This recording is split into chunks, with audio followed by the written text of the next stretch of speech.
कर कमलों से असंख्य विकास परियोजनाओं का उद्घाटन और शिलान्यास जो अब कुछ ही समय में संपन्न होगा, वो आने वाले समय में निश्चय ही हरियाणा की विकास यात्रा में मील का पत्थर साबित होगा।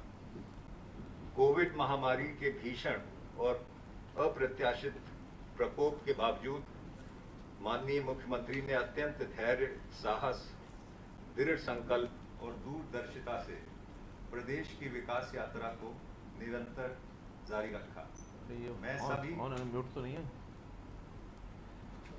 इधर से म्यूट तो नहीं है, स्पीकर साहब उधर स्पीकर साहब लगे हुए हैं। तो 11:30 फिर तो उधर जरा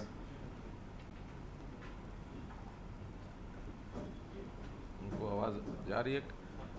कृष्ण पवार जी, आवाज आ रही है ना? यहाँ से जरा हाथ खड़ा कर दे, आवाज आ रही हो तो। हाँ, ठीक है, ठीक है, ठीक है। मैं सभी प्रशासनिक सचिवों, विभागाध्यक्ष, जिलाधीशों से आग्रह और अपेक्षा करूंगा कि वे व्यक्तिगत रुचि लेकर इन विकास परियोजनाओं को मॉनिटर करेंगे, ताकि इनका लाभ वर्षों से हाशिए पे रहने वाले नागरिकों को पहुंच सके। सबका साथ, सबका विकास हमारे आदरणीय प्रधानमंत्री और मुख्यमंत्री महोदय का सपना है। सीएम साहब ने अपने पूर्ण कार्यकाल में हमेशा ये कहा है कि हरियाणा के विकास में कोई भी क्षेत्रीय असंतुलन या अपवाद नहीं होना चाहिए। चीफ मिनिस्टर साहब ने हमेशा सारी जातियों और वर्गों का बिना किसी भेदभाव के सर्वांगीण विकास चाहा है। मैं मुख्यमंत्री महोदय को समस्त अधिकारियों की तरफ से आश्वस्त करना चाहूंगा कि हम सब इस चुनौती भरे समय में उनके ओजस्वी और प्रेरणादायक मार्गदर्शन में पूरी निष्ठा और संकल्प से हरियाणा की विकास में अपनी ईमानदारी से अपना योगदान देते रहेंगे। धन्यवाद।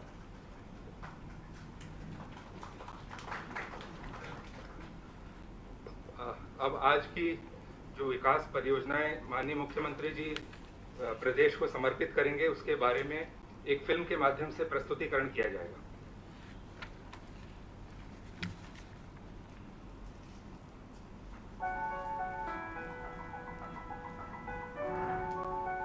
हर पल विकास को जहां मिलती है रफ्तार, हर निर्णय में अंत्योदय है जहां आधार। हरियाणा सरकार का हर कदम तत्परता से उठ रहा है, इस सोच के साथ कि पंक्ति में खड़े अंतिम व्यक्ति तक भी योजनाओं का लाभ पहुंचे। विकास की इस यात्रा में हो रहा है हरियाणा के विभिन्न जिलों में लगभग 1170 करोड़ रुपए की 98 परियोजनाओं का उद्घाटन और शिलान्यास। स्वास्थ्य सेवाओं के लिए नागरिकों को दूर न जाना पड़े, इसलिए भिवानी और चरखी दादरी में दो स्वास्थ्य केंद्र नागरिकों की सेवा में समर्पित किए जा रहे हैं। तकनीकी शिक्षा को बढ़ावा देते हुए ITI की नई इमारत के उद्घाटन के साथ ही सिरकुना में ITI की शुरुआत और ऑब्जर्वेशन होम तथा प्लेस ऑफ सेफ्टी की इमारत का निर्माण कार्य संपन्न हुआ। शिक्षा जीवन की वो नींव है जिस पर भविष्य का निर्माण होता है। इसी भावना के साथ फतेहाबाद में राजकीय वरिष्ठ माध्यमिक विद्यालय के अलावा सामुदायिक भवन का उद्घाटन, जींद में भी स्वास्थ्य केंद्र का शुभारंभ हो रहा है। इसके अलावा 33 केवी sub station, ITI, boys hostel और स्वास्थ्य केंद्र की आधारशिला। हिसार में 2 स्वास्थ्य केंद्र, 2 लेन ROB और बालसमंद में नए बस स्टैंड से निवासियों को सुविधाओं का उपहार।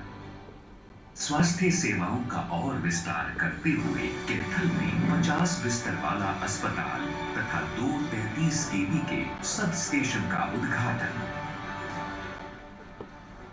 हर घर रोशन, हर घर बिजली, तभी तो कुरुक्षेत्र में भी आज हो रहा है 2 33 केवी के सब स्टेशन का उद्घाटन। खेत को जब जल मिले तो किसान का चेहरा खिले, इसी के आधार में है करनाल में नहर का पुनः निर्माण। इसके अलावा 2 जेटिंग मशीन जन सेवा के लिए सौंपी जाएंगी और एक 33 केवी सब स्टेशन का उद्घाटन और 2 33 केवी सब स्टेशन के निर्माण की आधारशिला। पलवल में भी 4 स्वास्थ्य केंद्र और एक स्टेडियम के निर्माण की आधारशिला आज रखी जा रही है। पानीपत में नए मीडिया केंद्र का आज उद्घाटन और साथ ही कुराना में बनकर तैयार हुआ 33 केवी सब स्टेशन।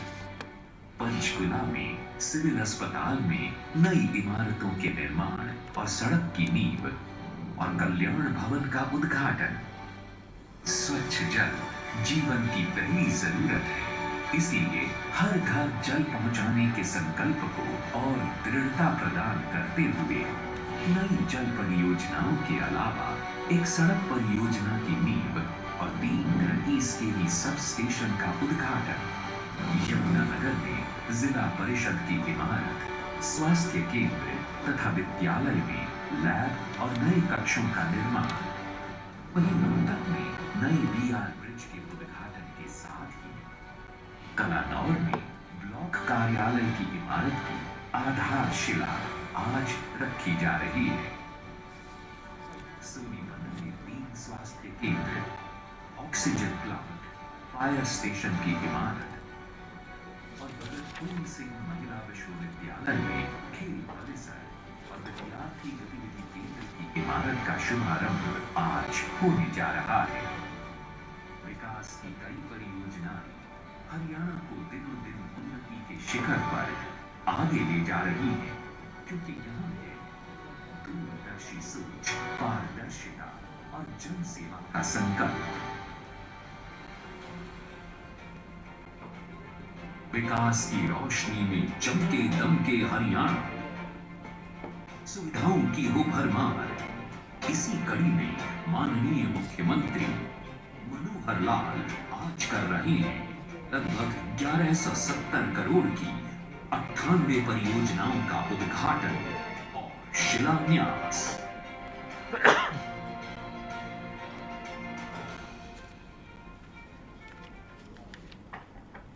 अब मैं माननीय मुख्यमंत्री जी से अनुरोध करूंगा कि कुछ महत्वपूर्ण परियोजनाओं का लोकार्पण अपने कर कमलों से करें।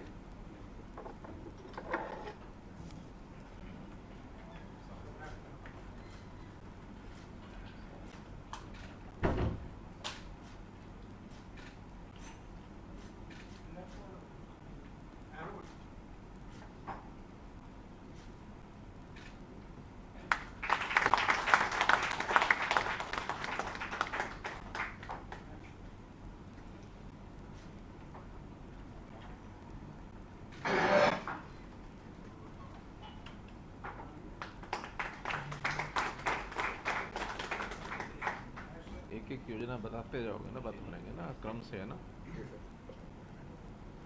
सर, मलेरिया कार्यालय सेंटर है सेक्टर 6 पंचकुला में। हो गया ये, आगे अगला क्या है?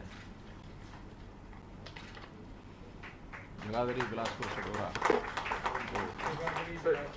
हाँ, जगाधरी बिलासपुर सडोरा रायपुर रानी मौली सड़क का 4 लेन का कार्य का शिलान्यास है सर।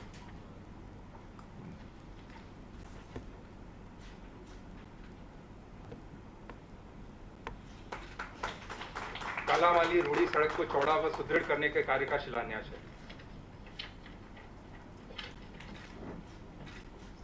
अगला है सर निरीक्षण गृह एवं सुरक्षा। बोलो। दक्षिण बाईपास सड़क मार्ग पर नवनिर्मित 2 लेन उप परिमार्गीय सेतु है सर।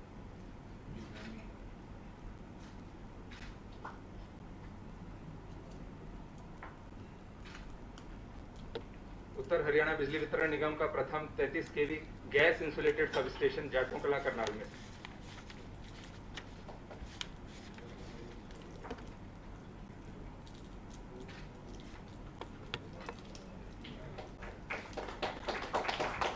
भगत फूल सिंह महिला विश्वविद्यालय खानपुर कला के खेल परिसर भवन का उद्घाटन।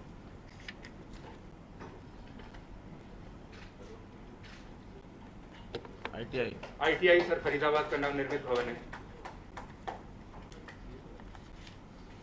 धन्यवाद सर।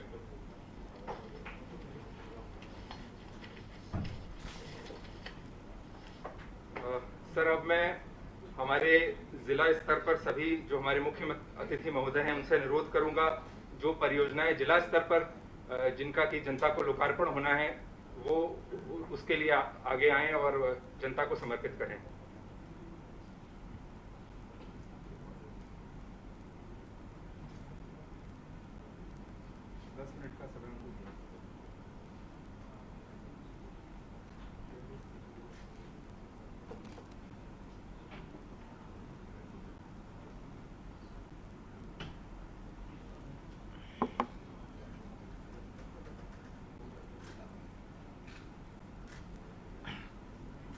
सर है क्या ऑनलाइन?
नहीं 5 है 6 16 जिले हैं ये, 6 जिले हैं 17 है ये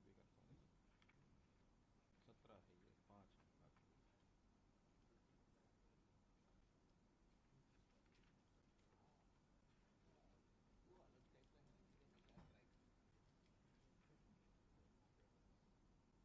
चलिए।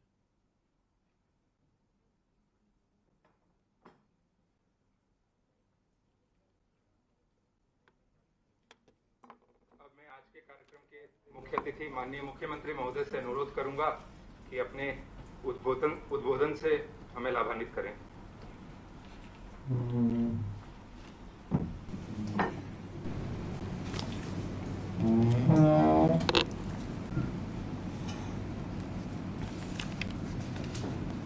आज के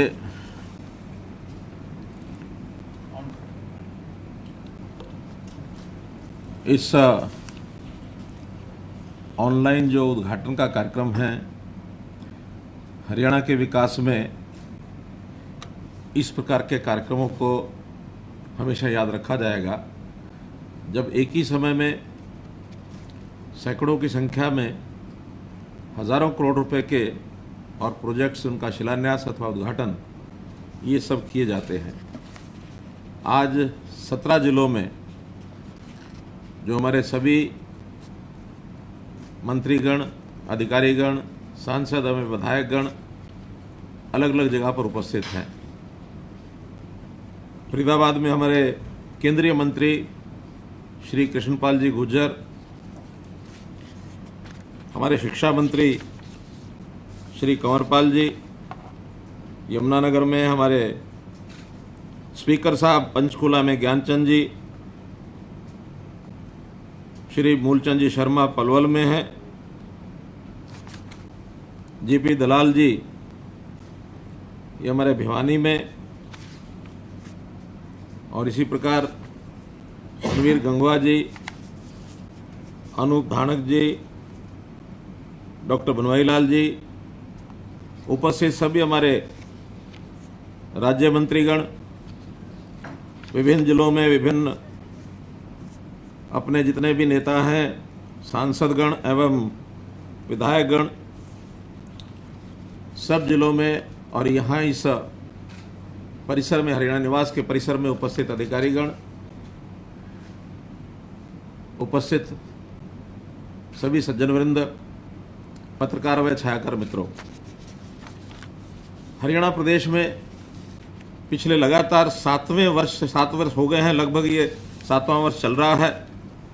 हम लोग निरंतर विकास के कामों में एक एक करके आगे बढ़ रहे हैं और हमारे विकास का जो मूल थीम है कि विकास, समग्र विकास, सभी विभागों का विकास, उसमें जितने प्रोजेक्ट हैं अलग अलग विभागों के, किसी विभाग को हमने आवश्यकता अनुसार कुछ प्राथमिकता तो दी होगी, लेकिन पीछे किसी को नहीं छोड़ा है।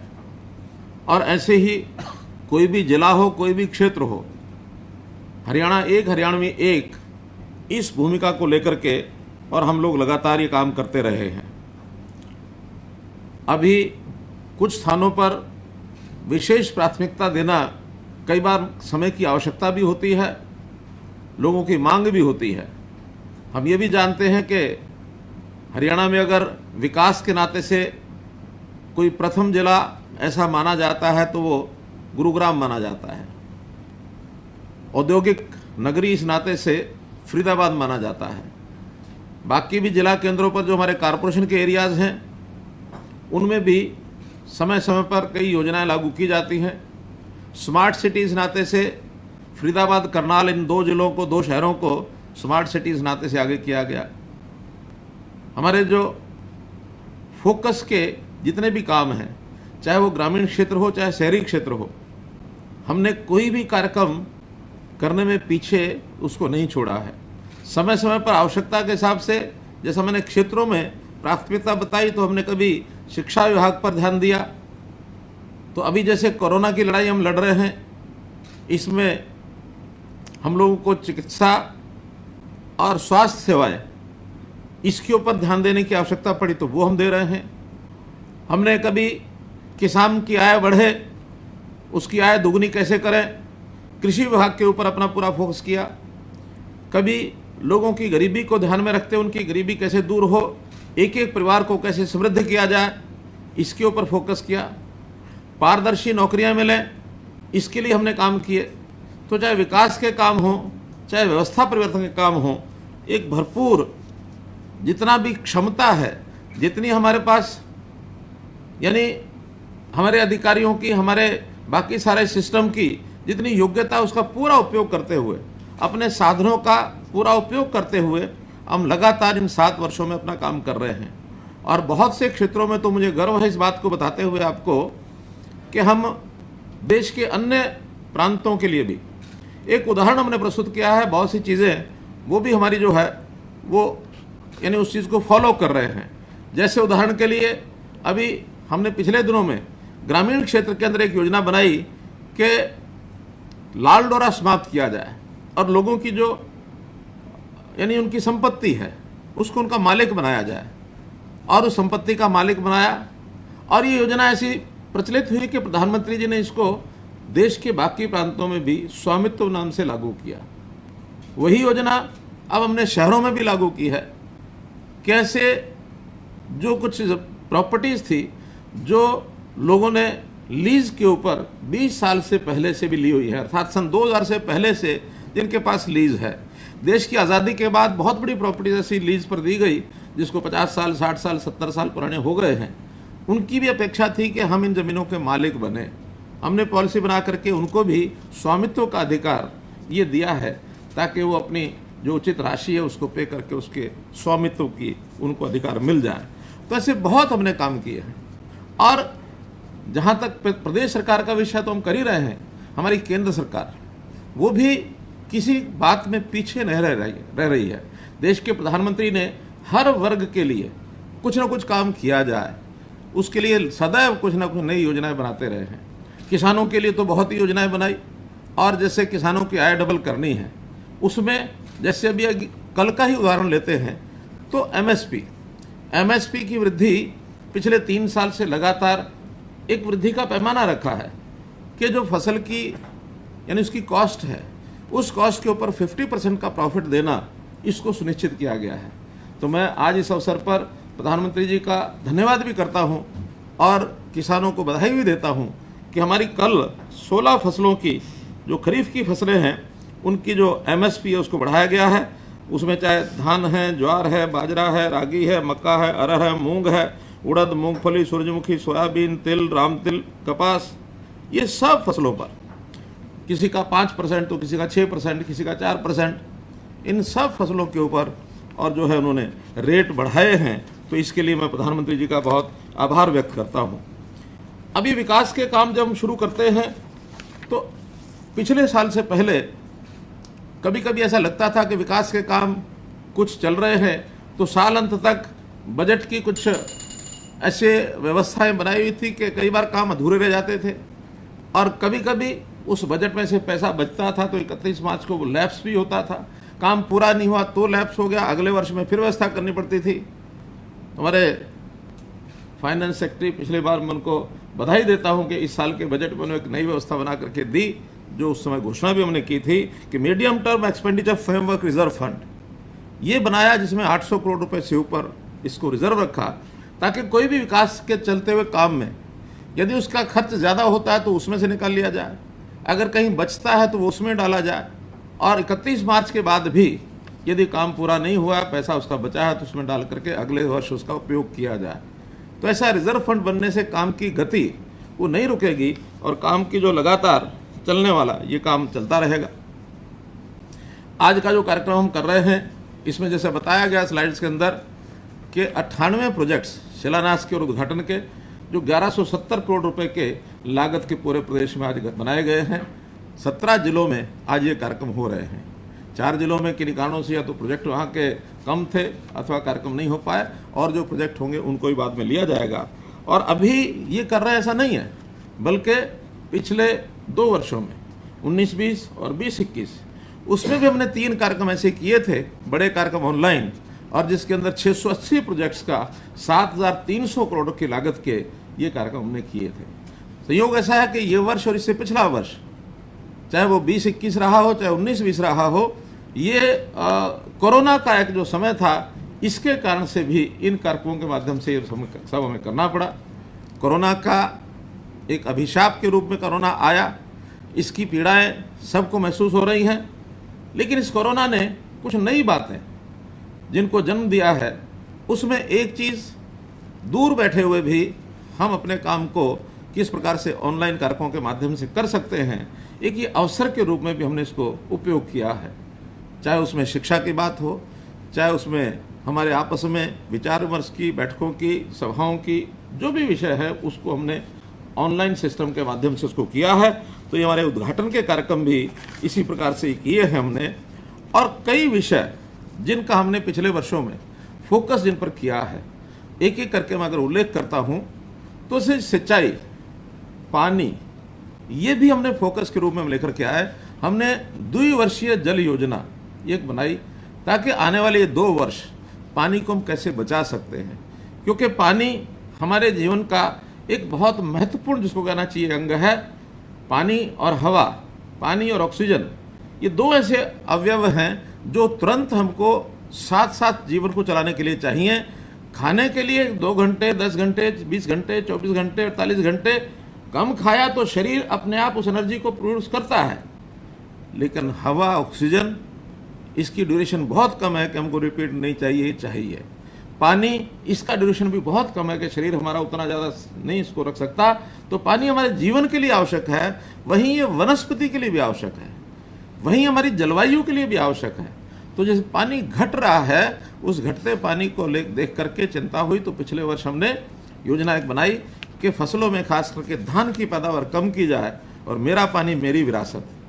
हम विरासत में अपनी पीढ़ी को बहुत कुछ दे के जाने वाले हैं, मकान दे के जाने वाले हैं, गाड़ियाँ दे के जाने वाले हैं, पैसा दे के जाने वाले हैं, फिक्स डिपॉजिट दे के जाने वाले हैं, जमीन भी दे के जाने वाले हैं, लेकिन जमीन के साथ अगर पानी नहीं दिया तो ये सारी चीज़ें बेकार हैं। तो इसलिए मेरा पानी मेरी विरासत जैसी हमने योजनाएं चलाई, और उसके लिए सूक्ष्म सिंचाई यही उसका एक बेहतर, जिसको कहना चाहिए, एक विकल्प कि हमारी सिंचाई में ज़्यादा पानी न लगे, तो सूक्ष्म सिंचाई की बड़ी योजनाएं इस बार हमने 2,68,625 हेक्टेयर की अगले 3 साल के अंदर 3700 करोड़ रुपए लगा करके 4 बड़ी परियोजनाएं सिंचाई विभाग ने शुरू करने का एक संकल्प लिया है। और इसमें हमारा जो पावर डिपार्टमेंट है, पावर डिपार्टमेंट भी इसमें सहयोग करेगा। एक विषय बहुत हमारे विपक्ष के लोग जोरों से उठा रहे हैं कि पावर के कनेक्शन, बिजली के कनेक्शन, ट्यूबवेल कनेक्शन ये देने बंद कर दिए हैं। हमने कोई कनेक्शन बंद नहीं किया है। हाँ, एक शर्त लगाई है कि पावर का कनेक्शन वहीं देंगे जो पानी बचत करने के लिए हमारा सहयोग करेगा।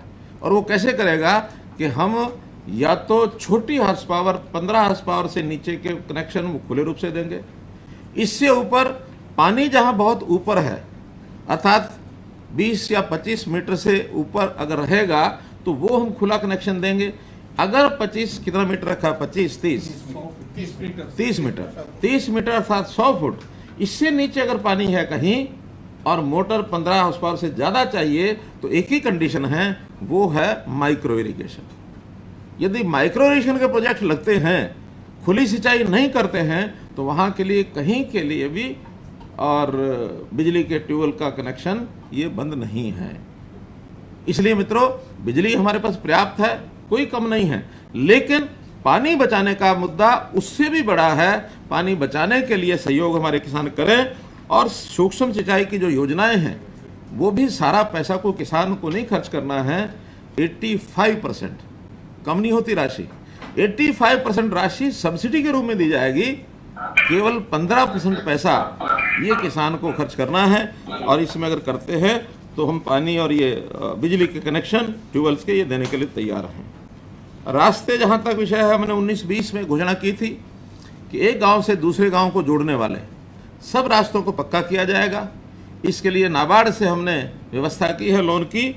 490 करोड़ रुपए में 1225 किलोमीटर ऐसे 475 रास्ते ये भी पक्के करने की योजना हमने बना ली है, और एक गांव को दूसरे गांव से जोड़ने का ये हमने प्रावधान इसमें किया है। हमारे यहाँ सड़कों का जाल, कोई प्रदेश हो सबसे ज़्यादा सड़कों का जाल हरियाणा में है। हमारी संयोग से समतल भूमि है, संयोग से आबादी भी बहुत गांव नज़दीक नज़दीक हैं, और ज़मीन ज़रूर हमको कठिनाई होती है प्रोक्योर करने में और उसको महंगी मिलती है, लेकिन फिर भी लोग सहयोग करते हैं। जाल, सड़कों का जाल, चाहे नेशनल हाईवेज हैं, चाहे स्टेट हाईवेज हैं, चाहे डिस्ट्रिक्ट रोड्स हैं, और चाहे मार्केटिंग बोर्ड के द्वारा बनाई जाने वाली सड़कें हैं, इन सब सड़कों का जाल फैला है। फिर भी इसको और हम आगे बढ़ा रहे हैं। अभी 17 राष्ट्रीय राजमार्ग 1070 किलोमीटर के और ये अभी घोषित नए किए गए हैं, और इनमें से 669 किलोमीटर लंबे 11 राष्ट्रीय राजमार्ग पर इस समय काम चल रहा है। बाकी भी काम जल्दी शुरू हो जाएगा। आज भी रायपुरानी से भूरेवाला, इसकी वाइडनिंग के लिए 50 करोड़ का प्रोजेक्ट, इसका हमने शिलान्यास किया है। कालावाली से रोड़ी तक 40 करोड़ की सड़क, इसका भी शिलान्यास हुआ है। और ऐसी रेलवे परियोजनाएं ये भी बहुत सी चल रही हैं। जहां भी कहीं को डिमांड आती है, हम उस विषय को आगे बढ़ाते हैं।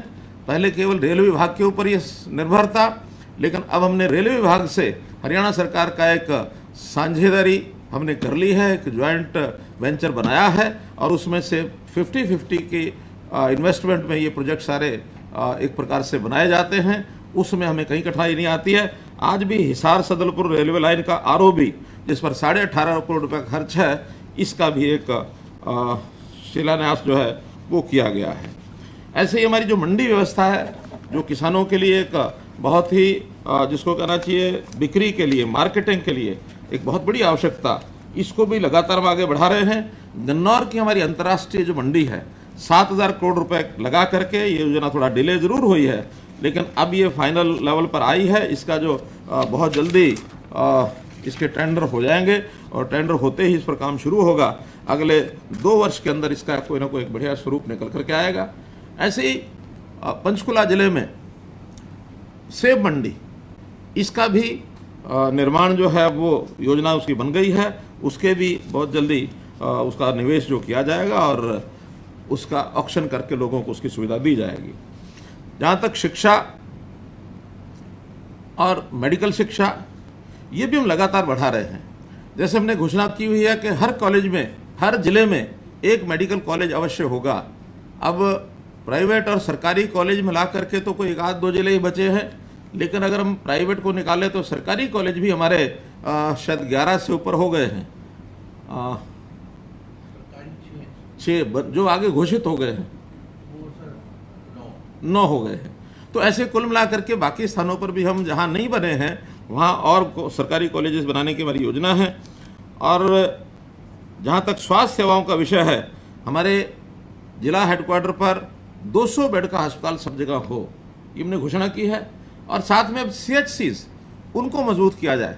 कोरोना के बाद आफ्टर कोविड ऐसी एक योजना हमने बनाई है कि कोई भी CHC, इसमें भी ऑक्सीजन बेड होने चाहिए, इसमें भी डॉक्टर्स की संख्या पूरी होनी चाहिए, ताकि कहीं स्थानीय लोकल लेवल पर किसी को आवश्यकता होती है इलाज की तो उसको पूरा इलाज मिले। CHC के साथ PHC, डिस्पेंसरीज, इनको भी हम मजबूत करेंगे और हमारी जो मैन पावर है, डॉक्टर्स हैं, नर्सेज हैं, उनको हम आगे और बढ़ाएंगे।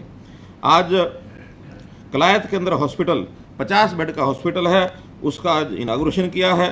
ऐसे ही सेक्टर 6 पंचकुला का जो हॉस्पिटल है, वहाँ एक सर्विस ब्लॉक, उसका फाउंडेशन स्टोन ये भी आज किया गया है। तो इसमें कुछ योजनाएं आज हमने बनाई हैं। शिक्षा के नाते चाहे कॉलेजेस हैं, चाहे यूनिवर्सिटीज़ हैं, ये भी हमारी पर्याप्त मात्रा में। टेक्निकल एजुकेशन के कॉलेज, ITIs भी पर्याप्त हैं। आज 2 ITIs, एक का शिलान्यास किया है, का उद्घाटन किया है, पेगा में उद्घाटन किया है, और फरीदाबाद की एक ITI इसका उद्घाटन किया है, और पेगा का उसका शिलान्यास ये किया गया है। खानपुर महिला कॉलेज के अंदर एक स्पोर्ट्स कॉम्प्लेक्स, इसका भी आज उद्घाटन किया गया है। स्पोर्ट्स में भी हम लगातार आगे बढ़ रहे हैं, चाहे हमारे ब्लॉक लेवल के स्टेडियम हो, डिस्ट्रिक्ट लेवल के स्टेडियम हो, नेशनल लेवल के स्टेडियम हो, इन सब पर हम ध्यान कर रहे हैं। और इस बार तो पंचकुला और इसके आसपास हमारा पूरा इंफ्रास्ट्रक्चर ये हम बढ़ाएंगे। इसलिए भी बढ़ाएंगे कि 2021 का खेलो इंडिया कार्यक्रम, इस बार इसका आयोजन ये हमको ही मिला है और हम उसकी मेज़बानी कर रहे हैं। तो पंचकुला उसका केंद्र होगा। पंचकुला और आसपास के सब जिले और यहाँ तक चंडीगढ़, उसका भी हम उपयोग करेंगे। तो इसका लाभ लेने के लिए ये हम सब करेंगे। जहाँ तक विद्यार्थियों की सुविधा, हमने विद्यार्थियों को ट्रांसपोर्ट की सुविधा दी है। हर 20 किलोमीटर के बाद कॉलेज लड़कियों के ये खुलें, ताकि 10 किलोमीटर से ज़्यादा किसी हमारी बहन बेटी को यात्रा न करनी पड़े। और विद्यार्थियों को पढ़ाई के साथ साथ उनको काम करने के लिए अर्न व्हाइल यू लर्न, ऐसी स्कीमें भी हमने चलाई हैं। और इसमें खास करके जो कृषि विभाग ने अभी सॉइल हेल्थ कार्ड की जो योजना बनाई है, सब साइंस के सीनियर सेकेंडरी स्कूल और साइंस के जो कॉलेजेस की जहाँ क्लासेज हैं, वहाँ पर सॉइल हेल्थ कार्ड बनाने की योजना ये बन गई है, ताकि विद्यार्थी वो सैंपल इकट्ठा करके भी लाएगा, टेस्टिंग भी करेगा, ताकि उसको उसका लाभ हो सके। विद्यार्थियों को अगर विदेश जाने की भी इच्छा रहती है तो उनको हर एक को डिग्री प्राप्त करते ही निःशुल्क पासपोर्ट बनाने की योजना ये भी हमने दी है। और ये इस बार 6800 विद्यार्थियों के इस वर्ष पासपोर्ट बना करके दिए भी हैं। तो निःशुल्क पासपोर्ट बनाने की योजना एक प्रकार की महत्वाकांक्षी योजना है, ताकि लोगों को देश के बाहर विदेश में जाकर के भी अपने सारे आगे के जीवन के स्कोप वो सब उसको दिखते हैं। तो इसलिए उसमें भी वो जाकर के करेंगे। भ्रष्टाचार को दूर करने की भी हमारी बहुत सी स्कीमें हमने चलाई हैं। पारदर्शी, चाहे वो तहसीलों का भ्रष्टाचार हो, चाहे वो ट्रांसपोर्ट डिपार्टमेंट में ऑपरेशन सिद्धि की बात हो, और चाहे अनऑथराइज्ड कॉलोनीज में जो अनाप शराब मशरूम ग्रोथ हो रही थी, उसको रोकने के लिए भी। और हमने रजिस्ट्रेशन का जो प्रोसेस है उसको बदल करके, और जहाँ कहीं एग्रीकल्चर लैंड के ऊपर यानी अनवांटेड ग्रोथ ऐसी जैसी हो रही थी, उसको रोकने के लिए भी हमने प्रावधान किए हैं। और उसमें भी लोगों को बहुत राहत मिल रही है, ताकि वहाँ जो कॉलोनीज हैं अनऑथराइज्ड, उनको रोका जा सके, और जो पुरानी अनऑथराइज्ड कॉलोनीज हैं उनको रेगुलर करने की भी हमने योजना बनाई है। अगले कुछ समय में लगभग ये 1200-1300 कॉलोनीज हैं, इनको भी हम रेगुलर करके और उनमें विकास के काम करवा सकें, ताकि वो भी विकास का पूरा लाभ उठा सकें। शिक्षा में सुपर 100 कार्यक्रम हमने चलाया। जो गरीब विद्यार्थी हैं वो जाकर के किसी अच्छे सेंटर में, क्योंकि कोचिंग बड़ी महंगी आजकल हो गई है, तो उनको अच्छे सेंटर्स में शिक्षा करा करके उनको कॉम्पिटिटिव एग्जाम्स के लिए अवसर मिले। तो हमारे इस बार सुपर 100 कार्यक्रम के जो 2 प्रोजेक्ट चल रहे हैं उसके अंदर 83 युवाओं को गत वर्ष IIT और मेडिकल कॉलेजेस में प्रवेश मिला है। उत्साहित होकर के हमने भी उन 2 स्थानों को 2 की बजाय 4 सेंटर हमारे चलें ताकि ये संख्या हमारी आगे बढ़े। बहुत से ऐसे विवाद ये भी बने रहते थे, तो उन विवादों में कहीं आर्थिक लेन देन का काम, कहीं लिटिगेशंस, बहुत से डिपार्टमेंट, चाहे वो HSVP हो, HSIDC हो, माइंस हो, कितने ही डिपार्टमेंट हैं जहां हमने इन चीज़ों को लागू किया। एक कार्यक्रम रखा विवादों का समाधान, जितने विवाद हैं उनके समाधान करने के लिए विशेष योजनाएं, वन टाइम सेटलमेंट स्कीम, कई बार दूसरी बार भी हमको उसको एक्सटेंड करना पड़ा। HSVP की तो तीसरी बार अब योजना बनाई गई है और 62,000 लोगों में से अब मात्र 6,000 लोग, जिसका आप लोगों को बताया था कि आप जाकर के फील्ड में उसका कुछ काम करेंगे, तो शायद ये 6,000 भी ये एक प्रकार से इनका काम भी यानी विवाद का जो समाधान है हो पाएगा। तो हम लोगों ने उस काम को किया होगा, इससे लोगों को बहुत एक राहत मिल रही है। हमने व्यवस्था परिवर्तन के काम ये भी बहुत किए हैं। उस व्यवस्था परिवर्तन में जैसे किसानों के लिए मेरी फसल मेरा ब्यौरा, जैसे किसान मित्र योजना, जैसा परिवारों का रजिस्ट्रेशन करने के लिए परिवार पहचान पत्र मेरा परिवार मेरी पहचान, मुख्यमंत्री अंत्योदय परिवार उत्थान योजना, मुख्यमंत्री परिवार समृद्धि योजना, नौकरी के लिए एकल पंजीकरण, ऐसे कितने ही विषय हैं जिसमें ईज ऑफ लिविंग, इस नाते से हम अपने इस सिस्टम को भी ठीक कर रहे हैं ताकि लोगों को शासनिक और प्रशासनिक कामों में किसी प्रकार का सेवाओं को लेने का जो कठिनाई उनको आती है, जो दुविधा रहती है, वो दुविधा समाप्त हो और वो लोग आगे बढ़ सकें। अभी कोविड के कारण से बहुत से हमारे परिवार अपने प्रियजनों को खो गए। बहुत ऐसे जो लोग हमारे बीच में नहीं रहे, उनके बच्चे अनाथ हो गए, जिनकी शिक्षा, इसकी भी चिंता हमने की। इनका जो एक मुख्यमंत्री बाल सेवा योजना जो शुरू की गई है, 18 वर्ष तक की आयु की कई योजनाएं प्रदेश सरकार ने बनाई और मुझे खुशी है बताते हुए कि 18 से 23 वर्ष के ऐसे जितने भी अनाथ जो हैं वो 18 वर्ष की आयु में जैसे पहुंचेंगे, तो केंद्र सरकार ने PM केयर फंड्स के माध्यम से प्रधानमंत्री जी ने 10 लाख रुपया ऐसे हर बालक जो 18 वर्ष का होगा उसके खाते में वो जमा कराएंगे। 5 वर्ष तक उसका इंटरेस्ट उसको मिलेगा और 23 वर्ष का होने के बाद वो पूरे 10 लाख रुपए आगे उसको सेटलमेंट के लिए, अपने व्यवसाय आदि के लिए उसको मिलेंगे ताकि वो अपने जीवन को ठीक से चालू कर सके। तो ऐसे संस्थागत अथवा गैर संस्थागत ऐसे सब परिवारों को, और जो मरीज थे उनको भी हमने, जो घर में होम आइसोलेशन के साथ साथ उसने अपनी दवा दारू भी की है, उसने अपने डॉक्टर को भी कंसल्ट किया है, कुछ खर्च किया होगा। 5,000 रुपया प्रति ऐसे मरीज को हमने दिया है जो प्राइवेट हॉस्पिटल्स में गए थे। उनका गरीब परिवारों में से जो लोग गए थे उनका इलाज ये भी हमने मुफ्त किया है। जो लोग हमें छोड़कर चले गए ऐसे गरीब परिवारों की भी 2 लाख रुपए की व्यवस्था वो सरकार ने की है। और ऐसे जितने भी सोशल जस्टिस के काम हैं, उन सोशल जस्टिस के कामों को करते हुए हम ये चाहते हैं कि जो असमानता है, ये असमानता, ये दूरियां कैसे कम हों, इसको कैसे रिड्यूस किया जाए, इसके लिए मुझे आपको बताते हुए ये भी खुशी हो रही है कि अभी नीति आयोग ने हरियाणा को, जैसे ये फास्ट ग्रोइंग क्या फास्ट मूवर्स जो स्टेट्स हैं, उसमें हरियाणा बड़े प्रांतों में नंबर 1 पर आया है। हमारे से आगे केवल एक छोटे प्रांत के नाते से मिजोरम हमारे से आगे है, जो 12 अंक लेकर के आगे बढ़ा है। हम 10 अंक लेके आगे बढ़े हैं और उसमें कुछ पैरामीटर, 16 पैरामीटर्स हैं, कुछ पैरामीटर्स में हमारी वृद्धि बहुत अच्छी है। तो जो रिड्यूस इनइक्वालिटी, ये पैरामीटर ऐसा है जिसके अंदर हमको बड़ा स्थान मिला है, इसमें भी हमें मार्क्स बहुत अच्छे मिले हैं। तो ऐसे 16 में से 8 क्षेत्र ऐसे हैं जहां हम काफ़ी आगे बढ़े हैं, 3 क्षेत्र ऐसे हैं जिसमें हम थोड़ा पीछे हटे हैं, 1 या 2 क्षेत्र ऐसे भी हैं जो हमारे यहाँ लागू नहीं होते।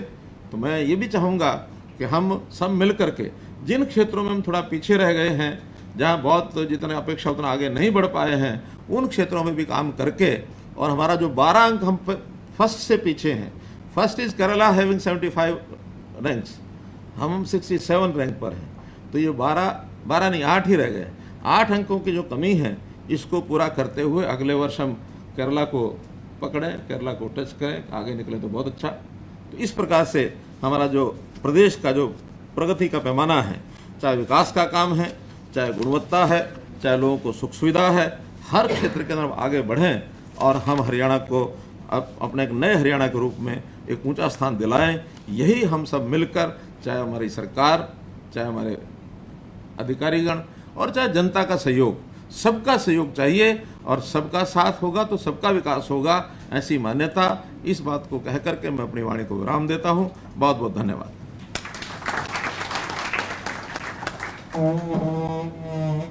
निस्संदेह आज का ये विशिष्ट कार्यक्रम सरकार के इस कृत संकल्प को दोहराता है कि चाहे कैसी भी विषम परिस्थितियां हों, विकास का पहिया कभी भी नहीं रुकेगा। तो मैं इन्हीं शब्दों के साथ आज के कार्यक्रम के मुख्य अतिथि माननीय मुख्यमंत्री महोदय का, सभी जिलों में मौजूद माननीय मंत्री महोदय का, माननीय सांसदगण, माननीय विधायक गणों, सभी अधिकारी गणों का इस कार्यक्रम में पहुंचने के लिए, आशीर्वाद देने के लिए सादर धन्यवाद करता हूं।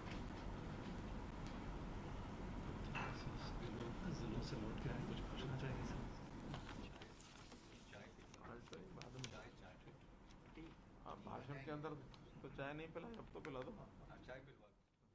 तो इसको ऑफ कर दो भाई।